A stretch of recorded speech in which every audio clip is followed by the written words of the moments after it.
ಮಂಡ್ಯದಿಂದ ಡೆಲ್ಲಿವರೆಗೂ ನಾವು ಈ ವಿಚಾರ ತಗೊಂಡೋಗಬೇಕು. ನೀರನ್ನು ಬಿಡಬಾರ್ದು. 26ನೇ ತಾರೀಕು ನಾವು KR ಸಾಗರ ಮುತ್ತಿಗೆ ಹಾಕ್ತೀವಿ. ನೂರಾರು ವಾಹನಗಳು KR ಸಾಗರಕ್ಕೆ ಬರ್ತೀವಿ. ನೀರನ್ನು ಅಷ್ಟೊತ್ತಿಗಾಗಲೇ ಭಾಳ ಬಿಟ್ಟಿರ್ತಾರೆ. ಈ ಸರ್ಕಾರ ರಾಜೀನಾಮೆ ಕೊಡಬೇಕು, ಖಂಡಿತ ರಾಜೀನಾಮೆ ಕೊಡಬೇಕು. ಇವರು ಭಾಳ, ನನಗೇನು ವೈಯಕ್ತಿಕವಾಗಿ ದ್ವೇಷ ಇಲ್ಲ, ಖಂಡಿತ ರಾಜೀನಾಮೆ. ನಿಮಗೆ ಗೊತ್ತಿರಬೇಕು, ನಾವು ಬಂದ್ ಮಾಡಿದಾಗ ನಮ್ಮವ್ರೊಂದು 3 ಜನನ ಕರ್ಕೊಂಡು ಹೋಗ್ಬಿಟ್ಟು ಬಂದು ಹಿಂದಕ್ಕೆ ಪಡೆದಿದ್ದೀವಿ ಅಂಥೇಳಿ ಅವ್ರ ಕೈಲಿ ಹೇಳಿದ್ಬಿಟ್ರು. ಬಂದು ಕೊಟ್ಟವ್ರು ನಾವು, ಬಂದು ವಿರೋಧಿಗಳು ಹಿಂದಕ್ಕೆ ಪಡೆದಿದ್ದೀವಿ ಅಂತ ಹೇಳಿಬಿಟ್ರು.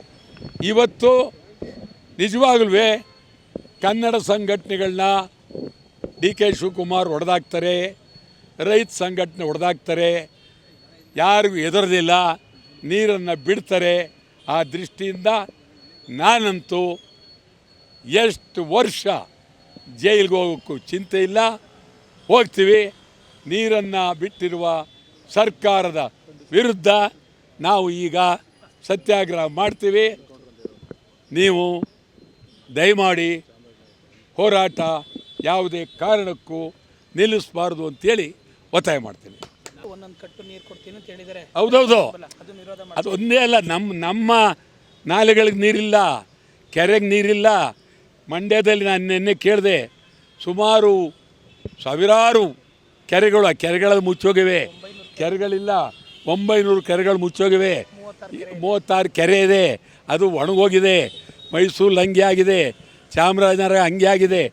ಯಾರನ್ನು ಕೇಳದೆ ರಾಹುಲ್ ಗಾಂಧಿಯವರು ಇವ್ರನ್ನ ಮುಖ್ಯಮಂತ್ರಿ ಮಾಡಿದ್ರು. ರಾಹುಲ್ ಗಾಂಧಿಯವರು ವಿಜಯನಿಗೆ ಸ್ನೇಹ ಮಾಡಿದ್ರು.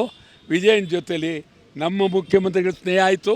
ಆದ್ದರಿಂದ ನಮ್ಮನ್ನು ಬಲಿ ಕೊಟ್ಟಿದ್ದಾರೆ.